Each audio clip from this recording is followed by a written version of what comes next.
créer un CV qui correspond vraiment au poste auquel on postule. Il faut mettre en avant ses compétences en fonction du job que vous décrochez. Il ne faut pas mettre de côté vos loisirs, ils peuvent être utiles pour montrer que vous avez des compétences pour le poste recherché. Ne pas avoir peur de mettre des couleurs, pas trop, deux maximum. Rester dans des choses simples. D'avoir un CV aéré et lisible, que ce soit agréable à lire et éviter les jauges. Les jauges de je connais à 75%. Vaut mieux présenter le logiciel et dire voilà j'ai des compétences plutôt que de mettre des jauges. parler de motivation, il faut bien mettre qu'on connaît le poste, l'entreprise où on veut postuler. Et pour conclure, il faut mettre des formules de politesse.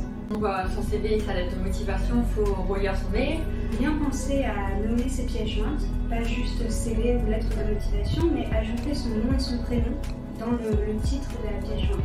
Éviter les fautes d'orthographe, très important. Vous pouvez faire relire votre lettre de motivation ou votre CV par quelqu'un d'autre pour être sûr que rien ne vous a échappé.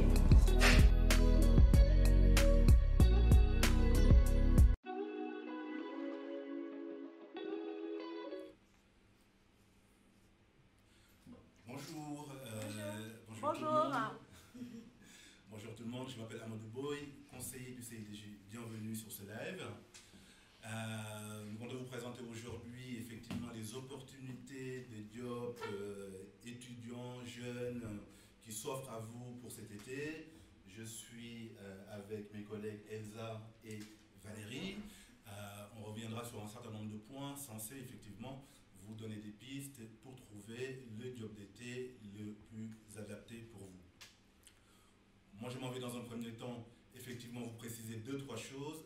Notez dès à présent que la plupart des choses, des informations, des ressources que nous allons partager avec vous cet après-midi sur les jobs d'été, vous pourrez les retrouver sur job au pluriel-été.com. Voilà, que Valérie est en train de montrer. Je vais vous présenter maintenant effectivement les secteurs d'activité qui potentiellement offrent des emplois pour cet été. Alors, bien sûr, la liste que je vais vous présenter n'est pas exhaustive, mais je vais très rapidement effectivement attirer votre attention sur un certain nombre de secteurs. Le premier d'entre eux, effectivement, c'est le secteur de l'agriculture, secteur dans lequel les personnes qui souhaitent travailler en plein air. Juste, je me permets, bonjour à tous, on est derrière à la régie. Avant qu'on commence et qu'on soit sûr d'être avec toutes les personnes intéressées pour toutes les parties de ce live, c'était important qu'on vous montre le programme. Parce qu'on est sur 5 heures, on est en live. On commence avec Amadou, avec le secteur qui recrute cet été. Voilà, et donc je disais, merci Pauline effectivement pour cette mise au point. Le secteur de l'agriculture, effectivement pour les personnes qui souhaitent travailler en plein air, qui souhaitent travailler à la campagne, pour les personnes qui souhaitent effectuer des cueillettes de fruits et légumes, comme vous le savez, hein, ça va être la période là entre le mois de mai et le mois de juillet, juillet-août, la cueillette des fruits et des légumes, mais aussi des vendanges qui vont commencer au mois de septembre. Ouais, jusqu'au mois d'octobre, les vendanges. Jusqu'au mois d'octobre, selon les régions. Exactement. Donc, soit porter des seaux de raisin, hein, soit couper les raisins, ou effectivement travailler dans les caves, tout simplement sur du conditionnement ou de la manutention. Ouais. Hein? Alors, souvent dans les vignes, tu commences par couper. Et pour porter, ce sont ceux qui sont un peu plus anciens. C'est ça, exactement. Donc, si vous débutez effectivement sur les vendanges, attendez-vous effectivement à couper. Alors, quelles sont les conditions et les compétences qui sont requises sur ce type de métier-là? Alors, vous serez formé très rapidement, hein, parce que la coupe, il y a une technique de coupe hein, sur les vignes. Vous serez formé. Il faut une bonne condition physique, hein, très clairement. On est sur des journées de travail assez longues, sous le soleil. Ou sous la pluie. Ou sous la pluie. Effectivement, c'est qui pourrait vous rafraîchir quand il fait super chaud. Hein. Ça, c'est l'avantage, effectivement, quand il fera super chaud. Alors, les vendanges, on peut en faire pratiquement beaucoup en province. Hein, dans toutes les régions. Dans toutes les régions, un peu moins peut-être en région Île-de-France, quoi qu'on trouve quelques vignes ici ou là, mais on va plus cibler le sud de la France. Île-de-France, je pense que c'est plutôt des cueillettes ou du maraîchage. Exactement, sur les cueillettes. Donc, pour trouver des offres, vous trouverez effectivement sur l'écran. Moi, je vous conseillerais dans un premier temps les chambres d'agriculture, qui sont les instances dans lesquelles les paysans, les agriculteurs sont connectés et inscrits et déposent effectivement leurs besoins de main-d'œuvre. Donc n'hésitez pas à vous rapprocher Après, on c'est verra le les site. autres avec, Ouais. avec Valérie aussi. Après, Voilà. le site de l'ANEFA aussi qu'on peut citer. Exactement, le site de l'ANEFA, qui est la référence en termes de job board sur les métiers effectivement de l'agriculture et des cueillettes, que ce soit de fruits ou de légumes. Mais j'ai beaucoup parlé des fruits et de légumes, mais aussi ceux qui ont une appétence pour les fleurs. Sachez aussi que dans cette même période-là, c'est aussi des cueillettes de fleurs sont possibles.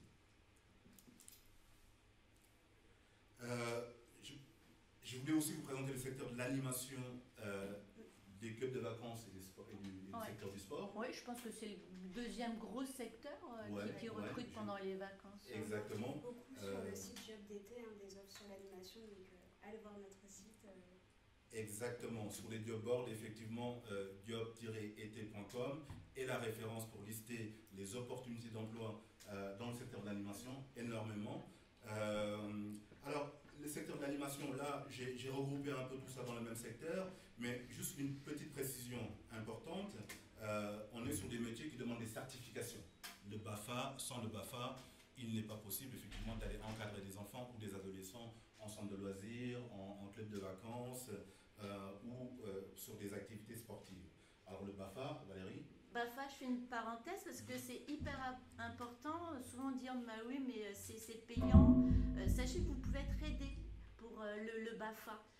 Vous pouvez demander aux collectivités territoriales, donc votre mairie, au service jeunesse ou dans votre centre info-jeune de votre commune, ville ou département, le conseil régional.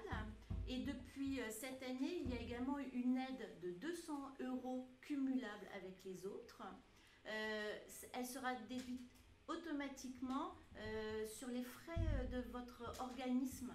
Donc vous n'allez pas à la réclamer, elle se fera automatiquement. Et là, c'est pour cette année exceptionnellement. Ensuite, alors tous les jeunes sont concernés. Il n'y a pas de conditions de ressources. C'est vraiment l'organisme avec lequel vous allez faire votre stage qui déduira cette somme. Alors, je ne sais pas si tu l'as précisé, Valérie, effectivement, il faut avoir 17 ans pour être éligible à la formation du BAFA. Mais pour ceux qui n'ont pas encore 17 ans, sachez que dès le 1er juillet prochain, dès 16 ans, il sera possible effectivement de passer son BAFA. Ça va être la nouveauté de cette année. C'est la nouveauté de cette année. Donc si le jeune a 15 ans et quelques mois, il peut commencer déjà à faire les démarches. Dès l'instant que le premier jour de ses 16 ans, il est possible de commencer la formation dès ses 16 ans. Donc dès 16 ans, il est possible. Ouais.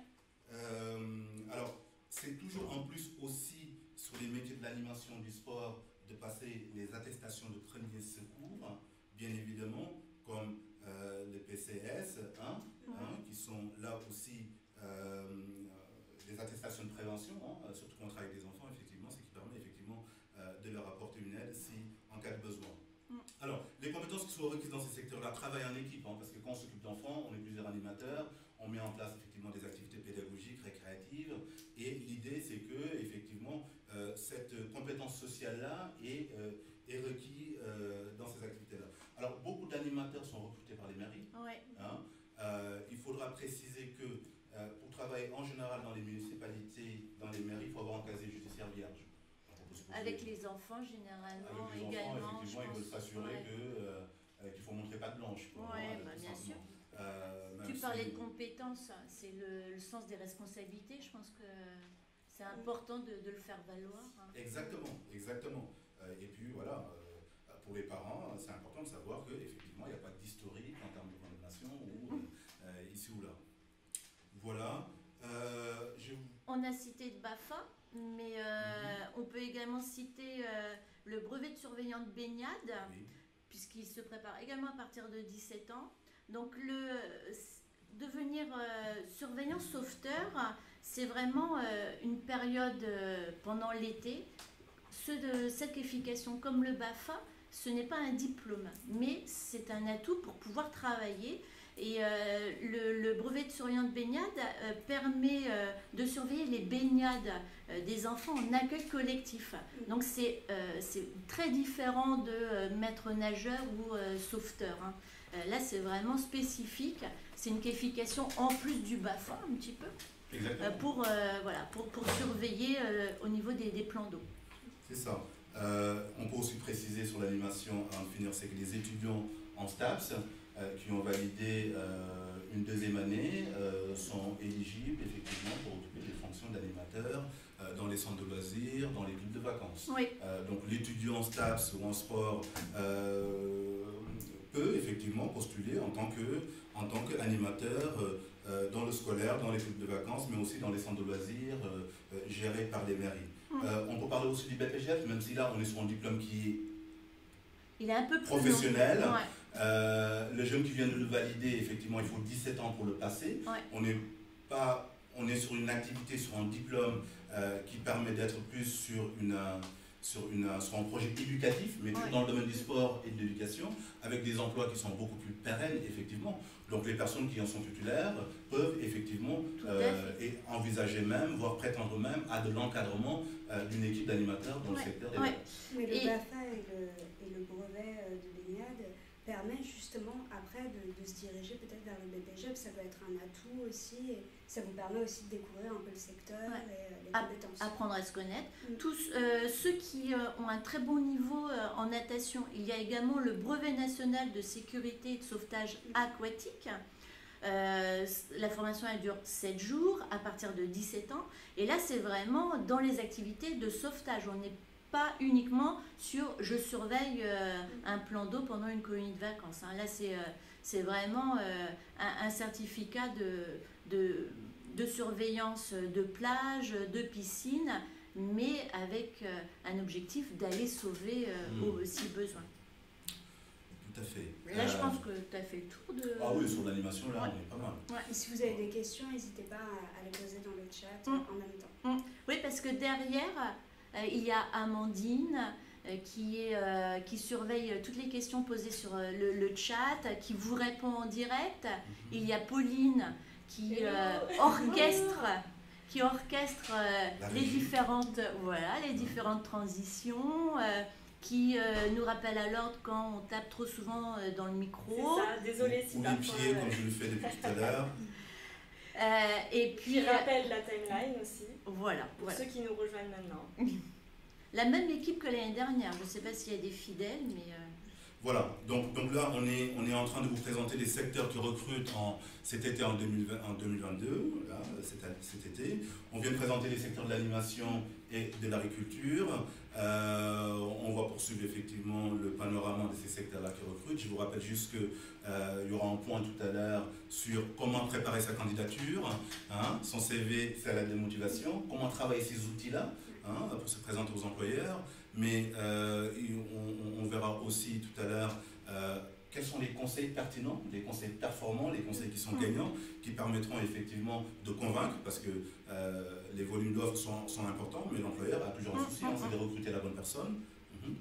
Avant que tu passes à un autre secteur qui recrute pendant l'été, pour le BAFA, si vous êtes intéressé, vous pouvez regarder une vidéo, passer son BAFA cet été sur le site job au pluriel-été.com. Il y a une vidéo en ligne que vous pouvez regarder sur passer son BAFA cet été.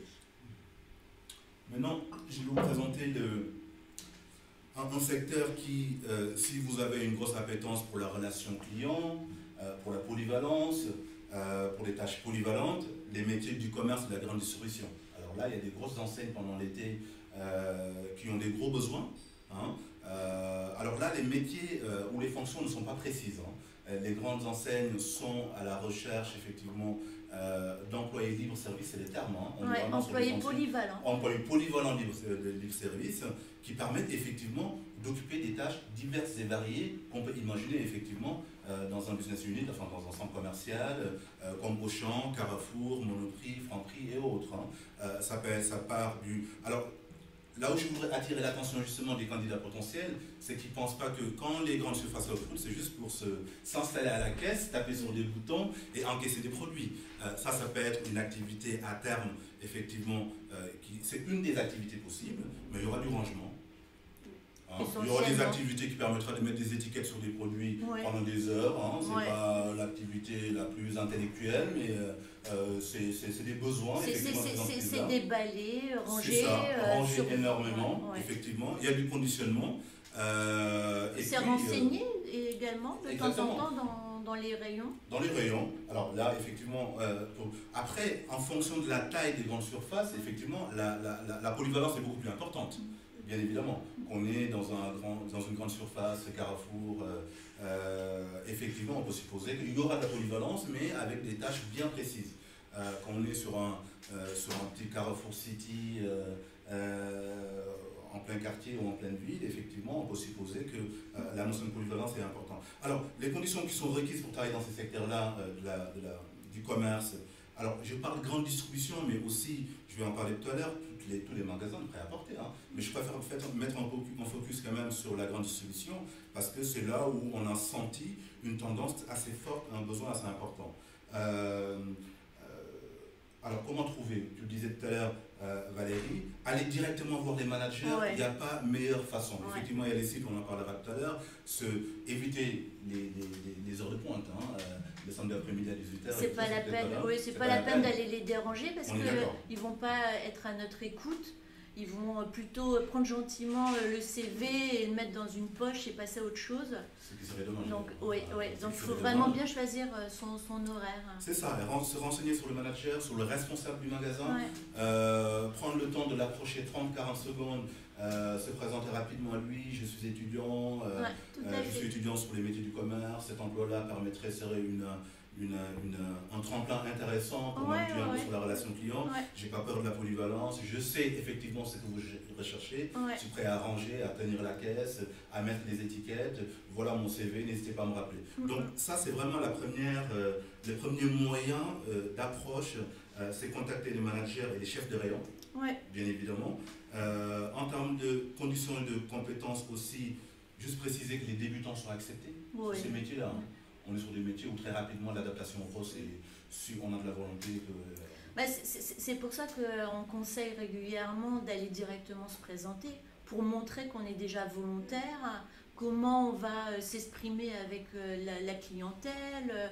Donc, la volonté est déjà attestée par la candidature auprès du manager, directement par la candidature spontanée. Il ne faut pas mettre ça de côté, hein, la présentation auprès du manager, pas juste déposer son CV, hein, il y a vraiment une attitude à avoir quand même. Oui, non, mais je confirme. Oui, c'est pas mon CV cherche un job d'été. Hein, c'est exactement ça. Il y en a, non, mais très clairement, tu fais bien de le préciser. C'est lui prendre 40 secondes pour se présenter et attirer son retard, son attention pour qu'il lui mette votre CV dans la bonne pile. Oui, tout à fait. C'est valable pour tous les jobs en lien avec un public, avec une clientèle. Exactement. Le moment de l'entretien est déjà un premier indicateur pour évaluer comment la personne sera avec les clients. On est d'accord. Bien évidemment, les managers à un moment donné ne voudront pas être sur votre dos tout le temps. Donc la compétence du type autonome, réactif, même s'il y a des procédures dans les grandes surfaces, faudra... alors, pour rebondir sur ce que disait tout à l'heure Elsa, il ne suffit pas seulement de dire je suis autonome et réactif. Hein. Si on peut avoir des éléments dans son parcours qui viennent attester de son autonomie et de son sens de la réactivité, c'est encore mieux. Ce conseil, il est valable pour le prochain domaine que tu vas présenter également. Absolument. Pour beaucoup de domaines pour lesquels la relation client, d'avoir un peu cette approche proactive vers les clients, vers les autres, effectivement. Et effectivement, c'est une bonne transition pour parler du secteur de l'hôtellerie et de la restauration.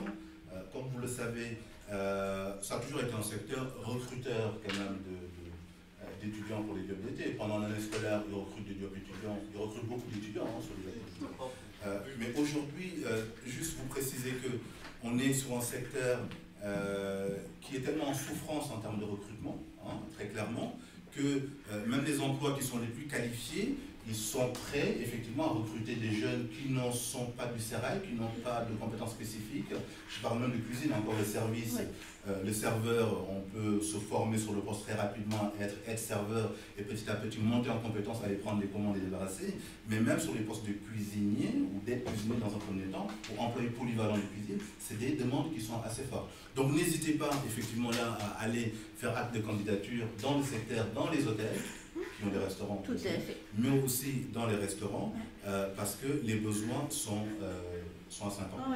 Oui, qu'on aime bien cuisiner à la maison ou qu'on soit en première année de CAP cuisine, par exemple. Ah oui. Ça vaut le coup de bâtir sa candidature sur sa motivation, sur un intérêt qu'on a autour de la préparation culinaire. Absolument. Donc là, tu apportes une précision intéressante sur l'aspect cuisine. Pour les serveurs, effectivement, les personnes qui ont un bon niveau d'anglais sont un réel plus, d'autant plus que c'est le restaurant et situé dans un quartier un peu touristique où la clientèle, on peut supposer, sera étrangère. Voilà, l'anglais ou une autre langue sera un réel plus. On peut supposer aussi qu'on est sur des métiers de présentation. On est sur des métiers de présentation. Je mettrai moins l'accent de présentation quand je travaille chez Carrefour. Je la mettrai davantage si je travaille dans un restaurant, qu'elle soit étoilé ou pas d'ailleurs. Juste, il y a LVMH qui a des besoins importants. Je pense que c'est toi qui nous avez envoyé l'info, qui a des besoins importants de 30 employés, employés polyvalents. Pour ceux qui veulent cibler, on va dire, des tables ou des enseignes qui sont proches du luxe, LVMH, effectivement. Souvent, de tous les établissements de ce type, il faut vraiment jouer la carte linguistique, si on a un bon niveau en langue. C'est pour ça que c'est important de repérer quels sont les restaurants les plus proches de notre domicile, parce qu'il ne faut pas oublier non plus qu'ils ont des horaires décalés. Donc à chacun de se poser la question si avoir des horaires décalés correspond à son organisation. Alors c'est très juste, mais c'est un peu la difficulté des restaurateurs aujourd'hui. Oui, mais il faut savoir que si on n'a pas de voiture et qu'on est en campagne, il faut aller à la ville à côté ou en banlieue et se déplacer, il vaut mieux, je pense, chercher déjà un peu autour de chez soi. C'est ça, ah oui, donc ce côté-là. Donc effectivement, prioriser des restaurants qui sont à proximité. Oui. Qui sont à proximité. Mais c'est vrai que de façon beaucoup plus globale, c'est des métiers qui en général, on peut commencer relativement tôt, on finit souvent assez tard, notamment pendant la période estivale. Et c'est la principale contrainte que nous disent les recruteurs, les restaurateurs, aujourd'hui qu'ils ont. Ils sont même prêts, effectivement, à proposer aux candidats potentiels qui viennent de dire sur quel horaire ils sont en mesure de travailler. Donc que le candidat n'hésite pas non plus, quels que soient les horaires un peu spécifiques du secteur de la restauration, en disant voilà moi les domaines, les horaires et les créneaux sur lesquels je suis disponible. Bien évidemment, si la personne est disponible entre minuit et 1h du matin, effectivement, ça ne va arranger pas grand monde, très clairement. Mais qu'ils n'hésitent pas à dire quelles sont leurs disponibilités. Alors, ça me permet d'élargir un peu sur la restauration rapide. Oui. Ça, c'est la méthode de recrutement du McDonald's, de Quick et autres depuis très longtemps. Ces restaurateurs-là vous proposent un planning d'activité en fonction des disponibilités de l'étudiant ou du jeune. Donc, sur ces types de métiers-là, ce qui est important, c'est tous ces éléments de compétences qu'on vient de mettre en avant, mais aussi ne pas oublier effectivement d'être au clair sur ses disponibilités et de travailler beaucoup sur la proximité. Et au niveau de l'âge, là, c'est plutôt pour des personnes qui sont majeures. Oui, parce que il y a une réglementation par rapport au débit de boisson. Voilà. Pour les mineurs, les mineurs pourraient travailler dans la restauration, mais plutôt style salon de thé, dans des lieux où il n'y a pas de boissons alcoolisées, par exemple. C'est ça, absolument. Alors, les règles d'hygiène, c'est intéressant, donc c'est une compétence, des procédures aussi sur lesquelles vous serez formé. Il faudra, pendant les entretiens, effectivement, montrer qu'au moins j'ai compris que les procédures d'hygiène et de sécurité alimentaire, j'ai compris que c'est une demande forte et que c'est un attendu fort de l'employeur, au moins le rassurer sur ce point-là. Tout à fait. D'ailleurs, sur le site de recrutement des grandes chaînes de restauration rapide, on le voit, ils mettent en évidence qu'il y a le souci à tout ce qui est propreté, hygiène, qui est un point fort des candidatures. Absolument. Bien évidemment, comme tu disais tout à l'heure, Elsa et Valérie, le sens de la relation client, ça tombe sous le sens, on peut le supposer. La rapidité voilà une autre compétence, parce que s'il faut sortir 300 couverts entre 11h30 et 14h, ça demande de l'organisation au niveau de la cuisine, mais ça demande aussi d'être accord et synchro avec les serveurs, et il ne faut pas qu'il y ait des ratés, quoi. Et ça, c'est les demandes les plus fortes en général, voilà, le feu. On parle de brigade, ça va super vite. Donc, si vous êtes dynamique, rapide, avec un sens de l'organisation, c'est vrai que parfois les cuisiniers qui sont derrière, ils ne font pas de cadeaux. Enfin, je parle des serveurs, parce il faut que les plats sortent. Donc, la rapidité, la réactivité et puis le sens de l'organisation, bien évidemment. Et puis... dans les hôtels, ah oui, tu as oublié la partie hôtellerie. La partie hôtel, exactement. La partie hôtel, où là aussi les besoins effectivement sont assez importants. Valet de chambre, femme de chambre, réceptionniste, effectivement, boom, bagagiste, voiturier, si on a le permis depuis 2 ans. Voilà. J'ouvre aussi sur les campings, qui sont d'autres formes d'hébergement. Tout à fait. Qui sont recruteurs d'employés polyvalents. Oui, également. Pour accueillir le visiteur, le mettre sur son camping, l'installer, faire des check-in et des check-out, effectivement, sur ces choses-là. On parle de polyvalence tout à l'heure sur les grandes surfaces. Dans les campings, effectivement, la notion de polyvalence, ils recrutent des salariés, enfin, des étudiants et des jeunes. Dans les jobs d'été, je pense que souvent le mot-clé, c'est un peu polyvalence. Parce qu'on est là pendant 1 mois, 2 mois, pour essayer de renforcer des équipes à un moment où il y a un afflux de clientèle. Donc on peut nous demander d'être présent sur diverses tâches. C'est ça, d'autant plus savoir que s'adapter. L'adaptabilité est importante dans ces choses-là. Si vous étiez affecté à tel type de tâche, je ne sais pas, il y a une inondation, il y a un truc dans le camping, effectivement, là, on sollicitera effectivement les différents salariés pour venir effectivement aider. On a parlé des campings, du restaurant, des hôtels, sur l'hôtellerie-restauration, je pense que voilà, grosso modo, ces sous-secteurs de ce gros secteur-là qui ont des besoins importants. Après, je sais pas, tu veux qu'on passe tout de suite à tout ce qui est tourisme, événementiel? C'est prévu, on va y passer. Tourisme événementiel, effectivement. Parce que là, pareil, on parlait des campings. On parlait des campings, mais tout ce qui est village de vacances. Oui, effectivement. Et puis tout ce qui est tourisme, repérer quels sont les lieux qui accueillent le plus de touristes. Alors bon, nous sur la région parisienne, on a les bateaux-mouches, les musées. En province, pareil, c'est bien repérer tous les parcs d'attractions. Les sites d'attractions. L'office de tourisme est un annuaire intéressant qui permettra de cibler les différents sites touristiques. Eux-mêmes peuvent être recruteurs. Ils recrutent les offices de tourisme avec les compétences en langue, on s'en doute, sont requis sur ce type de métier-là. Les festivals. Les parcs de loisirs, les festivals. Alors les festivals, j'en ai fait effectivement avec le tourisme événementiel un secteur en part entière, où là aussi, alors sur le domaine du tourisme, moi je vais repérer club de vacances, tu l'as dit tout à l'heure, les campings, je le recite parce que c'est aussi dans le secteur de l'hébergement et de la restauration, les parcs de loisirs, quand même, Disneyland, Futuroscope, Parc Astérix, des plus petits qui sont plutôt dans des régions.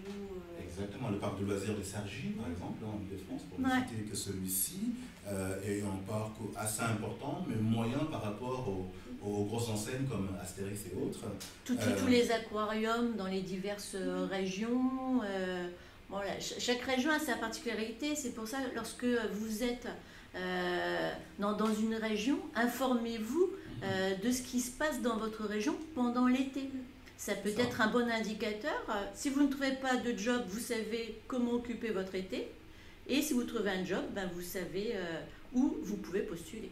C'est ça. Alors, on va préciser aussi, Valérie, que dans le secteur du tourisme de l'événementiel, il y a des activités qui peuvent requérir le BAFA. On y revient, parce que le club de vacances, si c'est une activité d'animation, effectivement, le BAFA ici sera requis, demandé, voire même les centres de loisirs, les parcs de loisirs qui accueillent beaucoup de jeunes. Les centres de loisirs se déplacent en groupe, souvent dans les parcs de loisirs. Et donc, il y a un niveau d'encadrement qui est demandé dans les parcs de loisirs. Donc, quand j'ai le BAFA, j'ai les centres de loisirs, mais j'ai aussi les parcs de loisirs pour tout ce qui est accueil un peu ciblé pour un groupe de jeunes qui arrivent. Ça peut permettre de voyager également. Parce que tu peux faire des colonies, encadrer des colonies et partir avec un groupe d'enfants, d'adolescents en France ou à l'étranger. Mais également, j'ai vu, il y avait le Club Med qui passait pas mal d'offres. Ils sont pareil présents partout dans le monde. Il y a différentes grandes enseignes comme ça qui proposent également des offres dans leurs établissements à travers le monde. Donc ça peut être intéressant. Le niveau de langue, s'il n'y a pas de contact public, n'est pas toujours un critère primordial. Donc pourquoi pas explorer cette opportunité. Absolument, absolument. Donc effectivement dans ce secteur-là du tourisme, tu l'as dit, bon, les festivals, tu le citais tout à l'heure, on va juste noter qu'il y a beaucoup de bénévoles dans ce secteur-là, tu l'as noté. Il y a énormément de bénévoles, c'est souvent les mêmes bénévoles qui ont une grosse appétence, tout ce qui est organisation culturelle et autres, qui y sont. Après, ils ont la chance d'avoir des prestations culturelles, musicales en étant bénévoles, et c'est des choses intéressantes aussi sur leur CV. Donc c'est pas le secteur qui est le plus gros recruteur, on va dire, dans ces domaines-là. Alors là, globalement, en termes de compétences requises, les langues étrangères, tu l'as dit tout à l'heure, mais aussi les BFD, les brevets, le BAFA, BFD, effectivement, BPGEPS là, effectivement, même si on est là sur quelque chose de diplômant, mais ça permet de gérer des activités d'importance assez grande, si je peux dire. Là, les compétences sociales, souvent dans ce domaine-là, adaptabilité, ça, polyvalence, oui, dans ce secteur-là, c'est pas négociable. Les centres d'intérêt.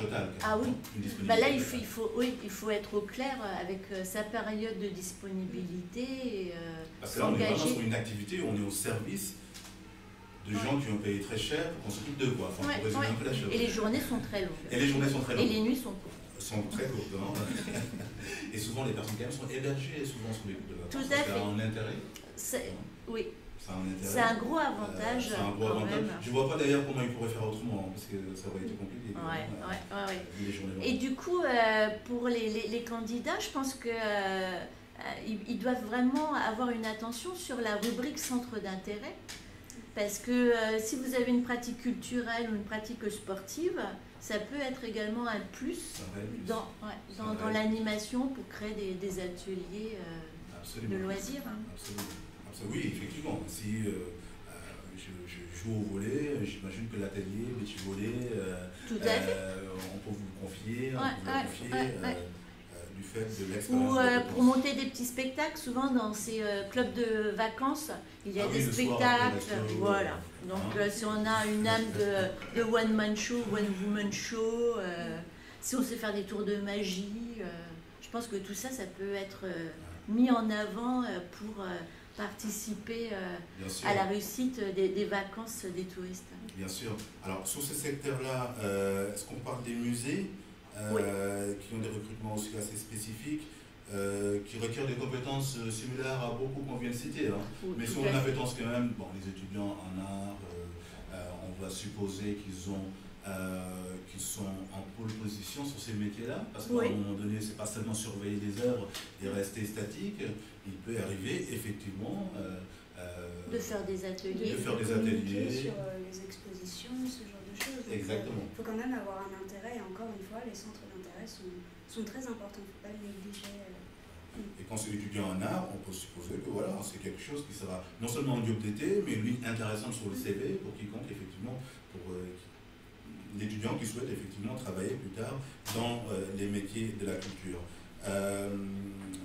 Donc dans les musées, effectivement, il faut se rapprocher directement des musées en général. Les langues étrangères, on l'a dit tout à l'heure, parce que là, la clientèle, les visiteurs, effectivement, sont en majorité étrangères.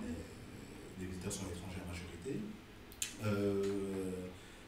Que vous dire d'autres sur les musées? Alors, c'est pas peut-être la niche qui a des volumes les plus explosifs, les plus importants, quoi. Non, parce que souvent, ce sont des petites structures. Voilà. Et souvent, on peut supposer les mêmes équipes qui peuvent être conduites.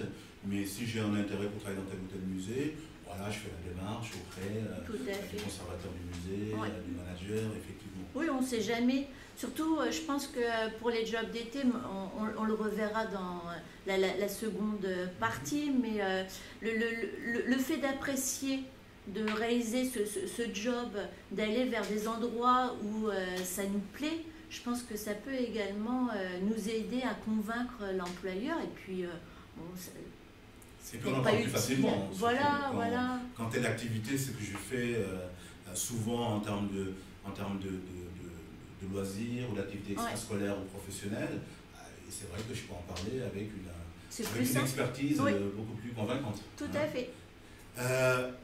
Si on a fait le tour sur ces métiers-là de l'événementiel, du patrimoine, du musée et autres, les métiers de nettoyage et de l'entretien sont des secteurs qui connaissent énormément, effectivement, là, des personnes qui partent en congé et donc des besoins importants pour les remplacer. Contrairement à ce qu'on croit, on est sur des activités parfois qui sont un peu techniques, avec des procédures assez costauds, mais procédures et techniques sur lesquelles les personnes peuvent être rapidement formées par les chefs de chantier ou les chefs de site, afin que ces jeunes-là puissent prendre la main pour comprendre les produits à utiliser. Souvent, c'est pour travailler sur des sites. Oui. Les bureaux. Les bureaux. Ça peut être également tout ce qui est gardiennage au niveau des immeubles. C'est ça. Sans que ça requiert effectivement les CQP APS, des choses comme ça. Oui, oui, sur les remplacements. Ça peut être les sorties de poubelles, des fois. C'est ça, c'est ce que j'avais noté. Sorties de poubelles, effectivement, sur des heures là, avec des horaires assez décalés, un peu le matin, un peu le soir, mais bon, voilà. Il faut trouver de l'organisation pour. Une bonne condition physique, on peut le dire. On est sur des métiers quand même. Où, même si les aspirateurs aujourd'hui sont de 4e génération, il faudra un peu faire ça.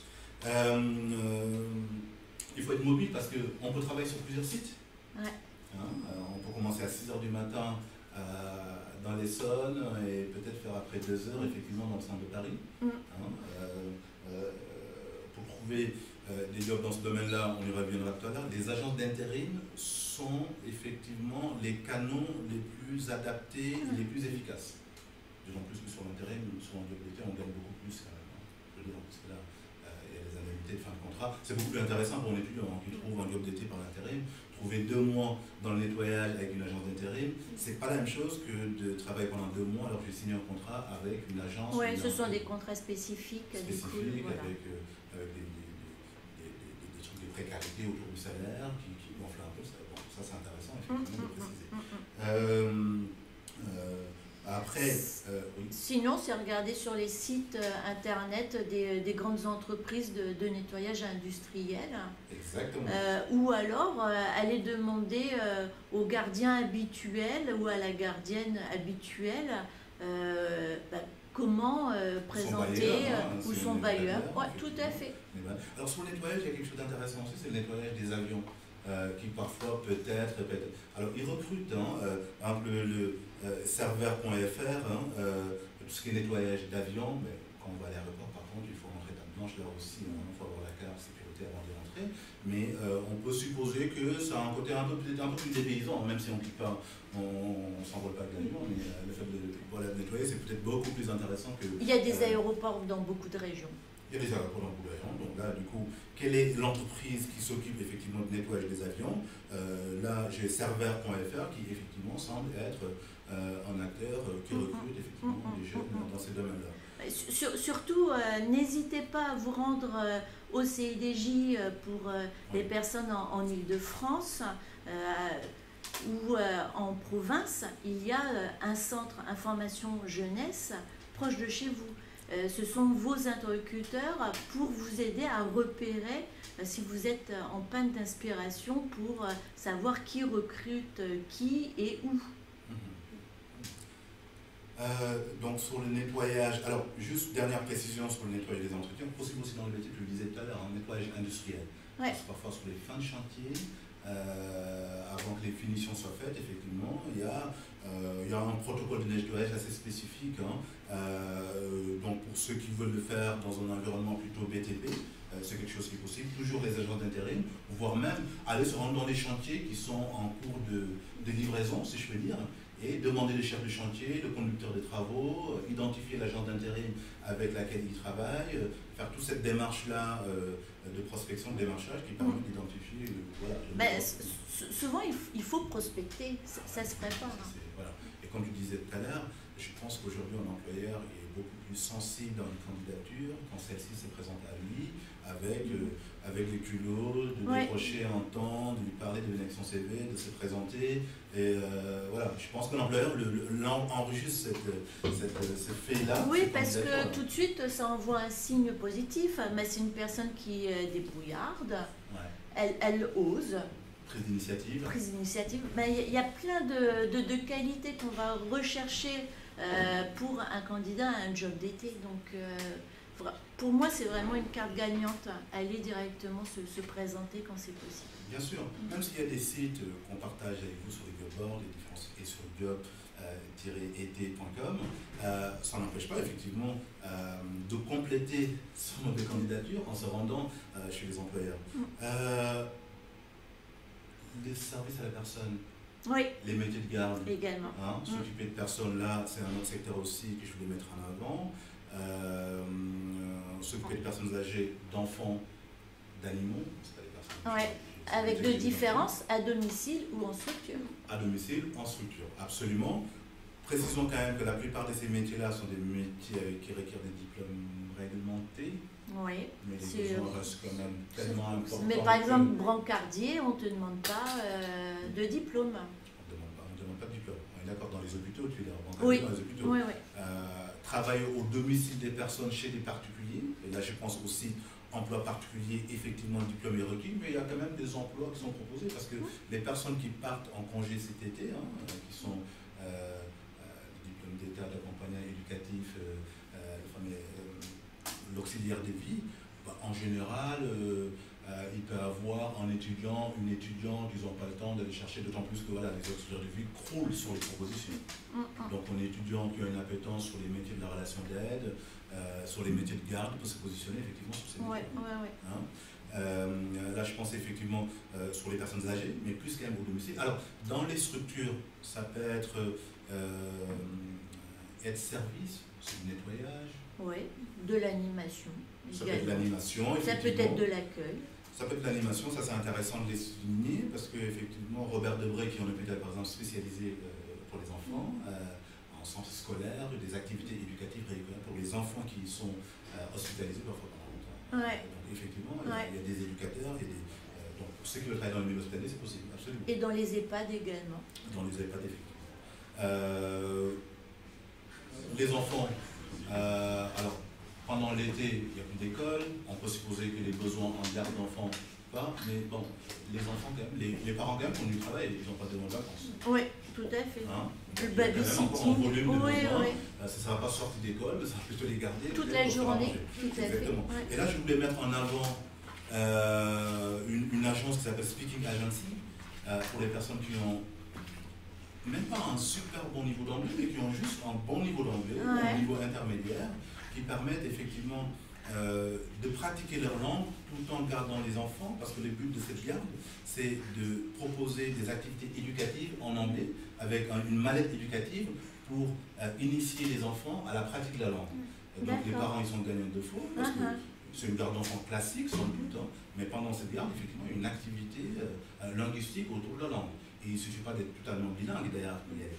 Et donc ça, les recrutements, c'est possible sur le site Speaking Agency, qui a des besoins assez importants pendant toute l'année, y compris l'année scolaire, mais aussi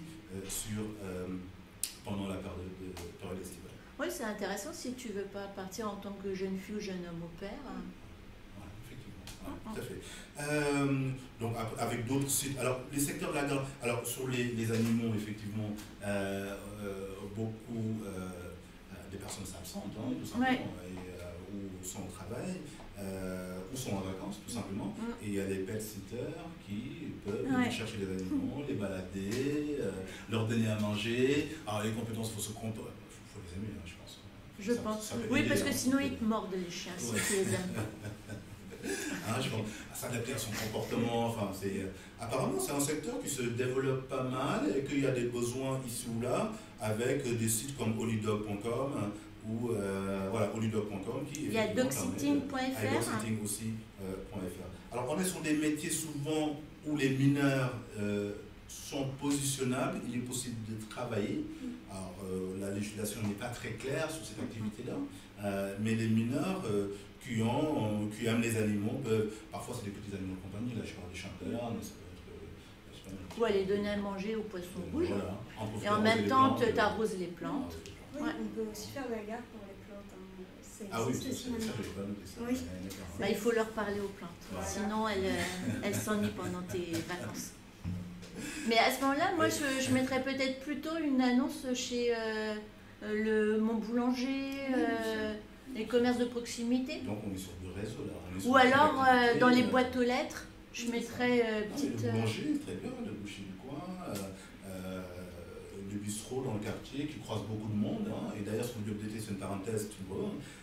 En ce moment, je dis au lieu, le bistrot connaît pratiquement tous les gens qui habitent dans le quartier. C'est vrai. Pas seulement ceux qui sont très portés sur la gueule, hein, mais qui viennent juste pour... non, c'est un lieu convivial. C'est un lieu convivial. Peut se retrouver entre lui en voisins. parler, il souvent connaît les profils de telle ou telle personne. Tout à fait. Peut effectivement relayer votre souhait de travailler à telle ou telle autre personne. Ouais. Sur les services à la personne, donc garde d'enfants, personnes âgées, les animaux, les plantes éventuellement. Et puis, moi j'avais envie aussi de mettre en avant, si vous êtes d'accord, sur les métiers de la téléassistance, oui, c'est vrai. du télémarketing et les métiers autour des sondages, du marketing. Alors je précise que souvent quand même c'est un des secteurs aussi où les mineurs sont là aussi éligibles. Ouais. Parce qu'il faut distribuer les flyers devant le métro, c'est la journée. Ah oui, de tout ce qui est distribution de tracts. Voilà, je les mets effectivement, distribution de tracts, de produits de dégustation, des choses comme ça. Et c'est l'occasion aussi de mettre en avant effectivement une agence All Media. Oui. All Media qui, toute l'année, recrute, ça pour faire de l'animation commerciale, goûter tel ou tel yaourt, donner tel ou tel flyer, distribuer effectivement de la presse gratuite, voilà, qui recrute des mineurs, même si, on ne va pas se cacher, ils préfèrent quand même des majeurs. Voilà. Donc sur ce type de métier-là, bien sûr, il faut être proactif, on va au-devant de la clientèle. Des mecs devant le métro qui est pressé, il faut bien poser les yaourts, ou tel journal. Je pense aussi aux donateurs. Oui, voilà. Je l'ai croisé ce matin. Là, pareil. Là, il faut être timide. Non. Là, il faut avoir des culots, il faut aller vers des gens qui sont que lui, il est hyper pressé, qu'il n'a vraiment pas le temps. Il faut aimer argumenter. Ouais, il faut argumenter, voire même parfois... Insister et accepter qu'on vous envoie balader. Oui. Mais, voilà, il faut que ça vous redonne du courage pour attaquer le prochain. Donc on est sur des métiers comme ça, après avec une grosse appétence aussi pour les causes humanitaires. Je pense que les gens, quand ils vont au-devant des personnes, sur des endroits un peu où tout le monde est pressé, il y a un attachement, une appétence, un intérêt fort pour des causes sociales, humanitaires, qui les boostent un peu à aller au-devant de ces personnes-là. Donc les recruteurs de donateurs, effectivement, mais aussi les plateformes numériques, téléphoniques. Là, également. Voilà, on est sur tout type de produits. Sur tout type de produits. On travaille pour plusieurs entreprises, soit des appels sortants, des appels entrants. Et là, pareil, on est formé puisqu'on a plusieurs scénarios. C'est ça. On ne dit pas, on ne dit pas ce qui nous passe par la tête. Tout est écrit quand on nous téléphone. Et si la personne répond oui, il faut regarder en haut qu'est-ce qu'il faut répondre. Si elle dit non, c'est un peu plus bas. Voilà. Alors, il y a des schémas. Si on a le malheur de poser une question qui n'est pas dans la fiche, tu te raccroches. J'ai également, chaque année, pendant notre journée de job d'été au CDJ, qui, je vous le rappelle, aura lieu le 13 mai à Saint-Ouen cette année, il y a l'un de nos partenaires qui je pense qu'ils sont là tous les ans. Pour les compagnies d'assurance, ils ont besoin également de renforcer leurs équipes pour l'assistance aux voyageurs. Exactement. Par contre, je pense qu'il y a l'atout linguistique. Il faut savoir parler une langue étrangère. Et c'est pas une option. Et c'est pas une option. Là, du coup, c'est pas une option. Il faut vraiment parler de langue étrangère. Mais les compagnies d'assurance recrutent. Absolument. Pendant l'été. Oui. Recrutent. La Massif. La Massif, Alliance, Alliance Partenaire, effectivement, recrute beaucoup. Ouais. Ils sont dans les plateformes et c'est des personnes, effectivement, des automobilistes, des vacanciers qui ont eu un accident, qui appellent effectivement cette plateforme, qui va activer une procédure pour leur apporter une voiture de rechange, quelque chose encore. Donc effectivement, vu que les touristes sont essentiellement étrangers, donc ici la langue... Mais une autre précision sur ce type de métier-là, souvent il faut s'engager pour 2 mois. Ce que je peux comprendre d'ailleurs, parce que le temps de former sur la procédure toutes les semaines, effectivement, j'imagine que ça les amuse pas tant que ça. Mais donc vous pourrez les rencontrer pendant notre journée de job d'été le 13 mai à Saint-Ouen avec le CIDJ. Ce sont des partenaires. Donc voilà, tous ces métiers-là, on l'a compris, requièrent une approche proactive, aller vers quelqu'un qui ne vous attend pas, et lui vendre votre produit ou lui faire votre speech.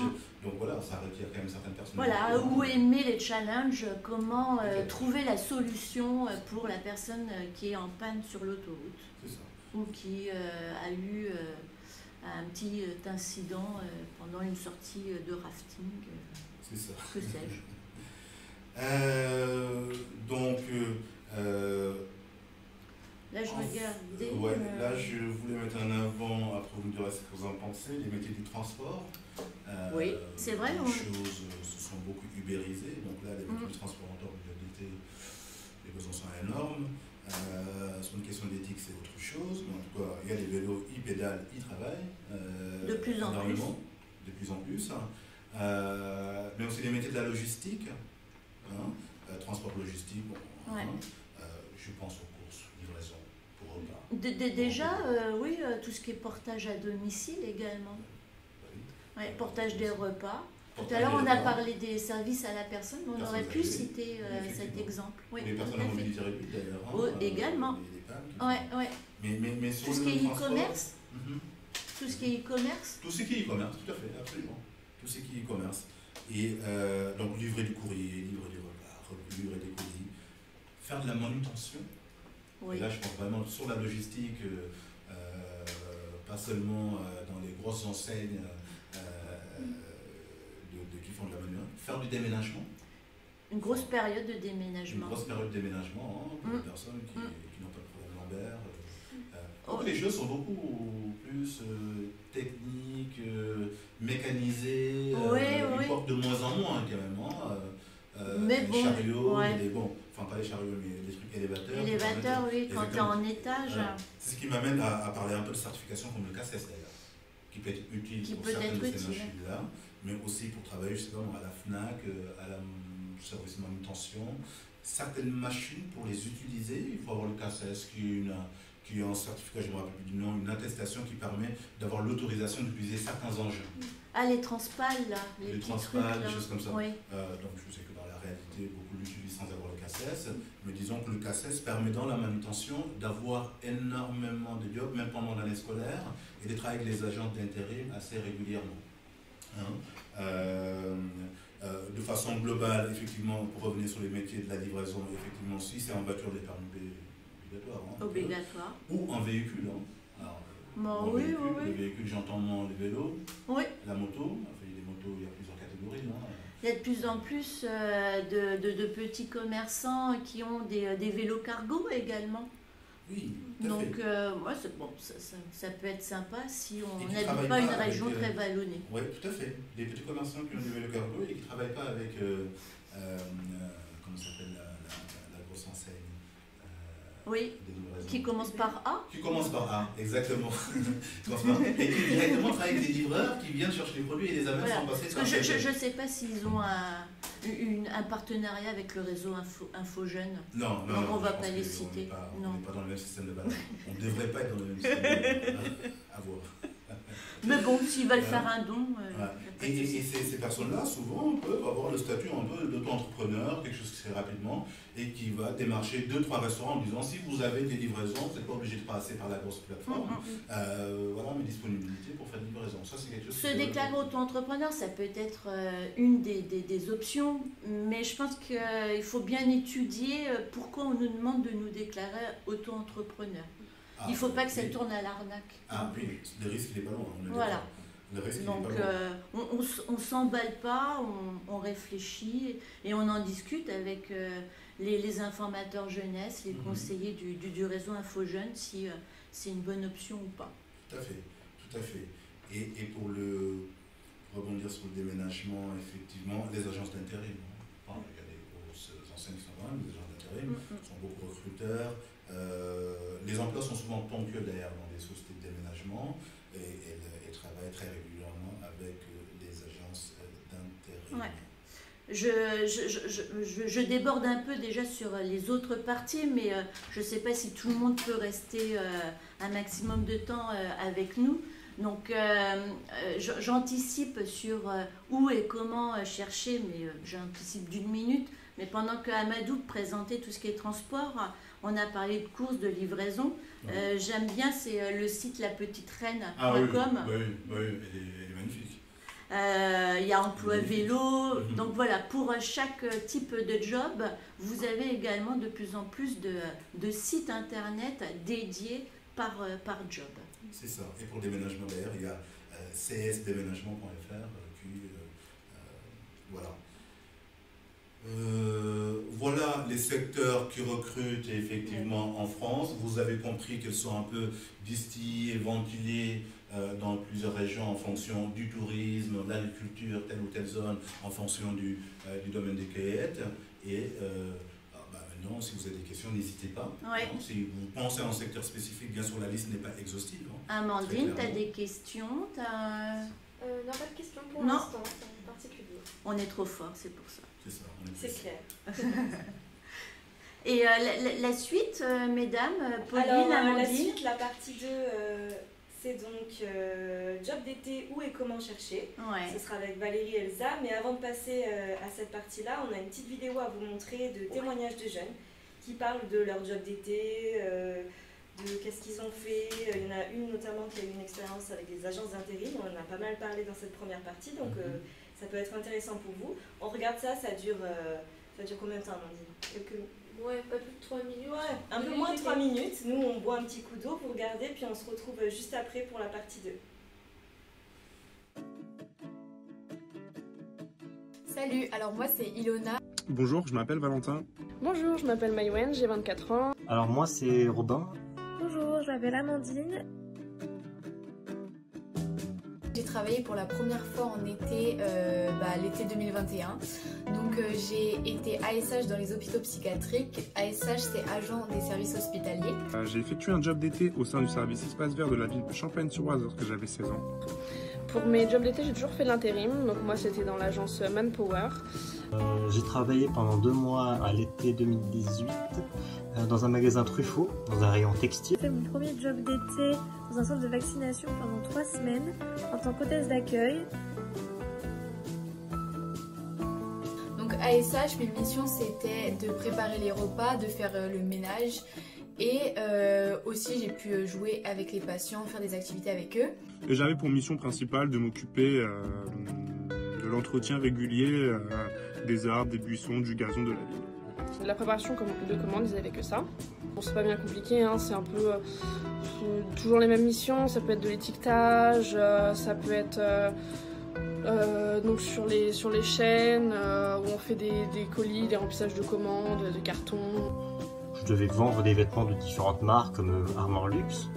Et donc mon travail consistait à gérer la vente, encaisser les gens, gérer aussi l'inventaire, m'assurer qu'il manquait de rien dans les rayons et surtout aussi conseiller les clients tout au long de la journée. Mes missions c'était d'accueillir des clients toute la journée devant l'ordinateur et ça fonctionnait sous forme de tickets. Et il y avait aussi toute une partie qui était l'encaissement en fait après que les personnes se soient faites vacciner.